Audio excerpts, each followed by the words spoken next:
वालेकुम, आप देख रहे हैं पाक अफेयर्स और मैं अख्तर खान। लाहौर हाई कोर्ट ने अहम फैसला सुना दिया। अहम फैसला सुनाने में लाहौर हाई कोर्ट ने इतना टाइम क्यों लिया? मुक़्तदर हलकों की जानिब से लाहौर हाई कोर्ट पर क्या प्रेशर था? और वज़ीर आला जो परवेज़ इलाही साहब हैं वो कौन सी चाल चलते रहे? और पीडीएम जो अपने आप को मंजे हुए सियासतदान कहते हैं वो कप्तान की चाल में कैसे ट्रैप हुए? ये सारी बातें आपके साथ मैं आज के इस वीडियो में शेयर करूंगा। सबसे पहले मैं शुरू करता हूं जनाब कप्तान से। कप्तान ने 26 नवंबर को रावलपिंडी में जलसा किया जिसमें उन्होंने ऐलान किया कि मैं जल्द पंजाब और केपीके की असम्बलियों को तहलील कर दूंगा। तहलील करने के बाद ये होगा कि 567 तकरीबन जो उनके केपीके, पंजाब, बलूचिस्तान और नेशनल असम्बली के साथ साथ सिंध में जितने मेंबरान हैं वो तमाम के तमाम जो है वो अपने इस्तीफे भी पेश कर देंगे। उसके बाद से एक जो है जनरल इलेक्शन का माहौल बन जाएगा। फिर पीडीएम को मजबूरन में इलेक्शन करवाने पड़ जाएंगे। तो उस वक्त पीडीएम ने कहा कि जनाब आप आए असम्बलियों को तहलील तो करें, आप में गट से नहीं है। तो कप्तान ने टाइम लिया। जिस तरह वो टाइगर होता है ना जो पीछे होता है तो लोग समझते हैं कि बस ये भाग रहा है, मगर टाइगर जब पीछे होता है तो वो और जोर से वार करता है। तो कप्तान ने जनाब वैसे ही किया, टाइम लिया, जबरदस्त किस्म का वार किया। कप्तान ने फिर जनाब 17 तारीख को जब लिबर्टी चौक में अपना खिताब किया तो उन्होंने कहा कि 23 दिसंबर बरोज जुमा यानी कि आज जो असम्बलियाँ थी वो तहलील होनी थी। तो उन्होंने एक हफ्ते का टाइम दिया और वो टाइम जिस तरह हम चिड़िया को डाला डालते हैं ना तो वो दाना चुगने में जब आती है तो हम उनको पकड़ लेते हैं। तो कप्तान ने जनाब ऐसे ही पीडीएम को टाइम दिया।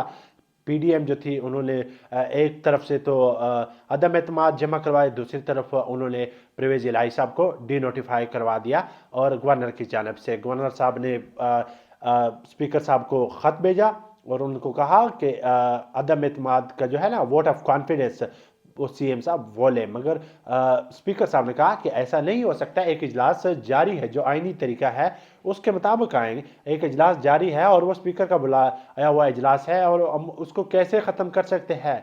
आपके लिए हम दोबारा इजलास बुलाएंगे। तो दूसरी जानब पीडीएम ने भी अपनी जो अदम एतमाद थी वो जमा कराई हुई थी, मगर स्पीकर साहब ने इजलास नहीं बुलाया। पीडीएम ने शातराना तौर पर गेम खेली। पीडीएम ने जब इजलास नहीं बुलाया तो उसके बाद से गवर्नर साहब ने कहा कि अब मैं डी नोटिफाई करूंगा। गवर्नर साहब जो जाती तौर पर नहीं चाहते थे क्योंकि गवर्नर साहब को पता था कि अगर मैं इसको डी नोटिफाई करता हूं तो मुझ पर आर्टिकल 6 भी लग सकता है जो कि गद्दारी में के जुमरे में आता है, आइन शिकनी के जुमरे में आता है। तो गवर्नर साहब पे बहुत ज़्यादा फोर्स भी किया गया था। बिल आखिर कल रात यानी कि 22 नवंबर को ये समरी गवर्नर साहब की जानिब से जारी करता थी और इस पे डिप्टी जो सेक्रेटरी है, चीफ सेक्रेटरी साहब, उन्होंने दस्तखत भी किए हुए थे। मगर ये 23 दिसंबर की आधी रात को ये समरी ये नोटिफिकेशन जो है ये जारी हुआ। तो गवर्नर साहब को बारहा ही यकीन दिलाया गया कि गवर्नर साहब आप अकेले नहीं हैं, आप असम्बली आप इसको डी नोटिफाई करें सीएम साहब को, हम आपके साथ हैं। मुक्तदर हल्कों की जानिब से उनको ये यकीन दिलाया गया कि देखें ज्यादा से ज्यादा हाई कोर्ट में जाएगा, सुप्रीम कोर्ट में जाएगा, आप पे आर्टिकल 6 नहीं लगेगा जनाब। यह उनको यकीन दिलाया गया था। यकीन दिलाने के बाद गवर्नर साहब ने कहा कि ठीक है मैं डी नोटिफाई कर देता हूं। गवर्नर साहब ने कर दिया और आज वही हुआ। इस्लामाबाद लाहौर हाई कोर्ट में केस गया, परवेज़ इलाही और पीटीआई वाले ले गए।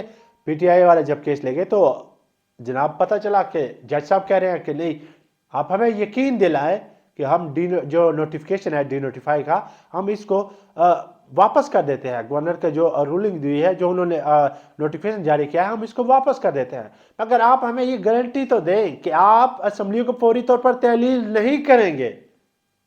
जज साहब आप इंसाफ के लिए बैठे हैं, न्यूट्रल होने के लिए नहीं, आप गारंटियां मांगने के लिए नहीं। आप इंसाफ करें, जो सही है उसको इंसाफ दे, जो गलत है उसको सजा दें। आपने वो होम्योपैथिक वाला डिसीजन सुना दिया, उधर डिसीजन भी रिवर्स हो गया, इधर से काबीना भी बहाल करवा दिया आपने। तो जो आर्टिकल 6 है, जो आयन चिकनी है, वो तो किसी न किसी पे लगा कर तो दिखाएं। आयन चिकन ही तो हुआ है। एक तरफ जितने भी वकील हैं, जितने भी लोग हैं, वो कह रहे हैं कि गवर्नर साहब की जानिब से आयन चिकन इकदाम उठाए गए, मगर नहीं, क्योंकि मैंने जैसे आपको पहले कहा कि गवर्नर साहब को यकीन दिलाया गया कि सर आप घबराएं नहीं, अगर आपने डी नोटिफाई ना किया तो हम आपको बदल देंगे।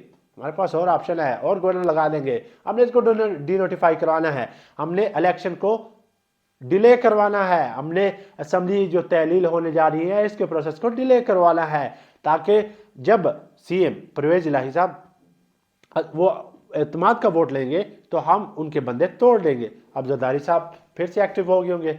आज फैज़ल चौहान साहब ने कहा कि जनूबी पंजाब के एमपीए से रब्ता किया गया, 50 करोड़ से लेकर 1 अरब तक उनको ऑफर दी जा रही हैं, और वो बाहर हर किस्म की उनको ऑफर दे रहे हैं कि आपको पार्टी टिकट भी देंगे, आप सिर्फ उस दिन आपने जाना नहीं है असेंबली में।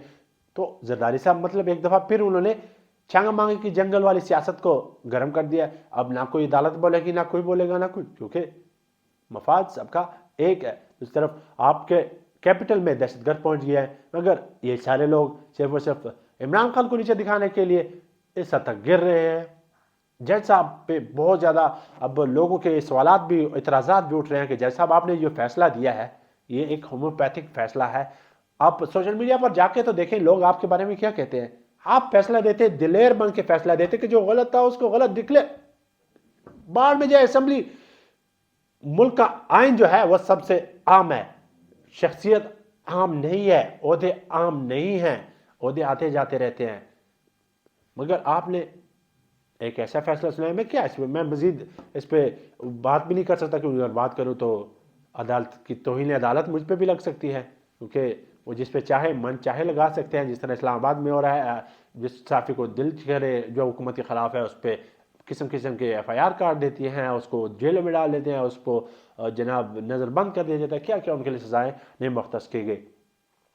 तो अब ये देखना होगा कि परवेज़ इलाही साहब जो है वो क्या करने वाले हैं।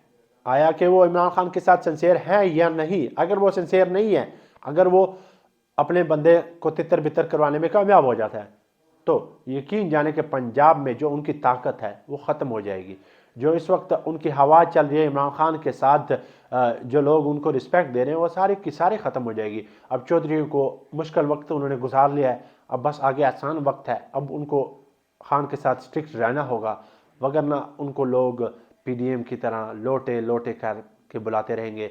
मुझे पर्सनली यकीन है कि मोनस इलाही साहब वो खान साहब के साथ खड़े रहेंगे, वो खान साहब को धोखा नहीं देंगे, क्योंकि अभी तक वो खान साहब के सिंसियर हैं, और इंशाल्लाह उम्मीद है कि वो आगे भी सिंसियर रहेंगे। इसके साथ पाकर फिर से मुझे दीजिएगा इजाज़त, इंशाल्लाह अगले व्लॉग में आप लोगों के साथ मुलाकात होती है। तब तक अल्लाह हाफिज़।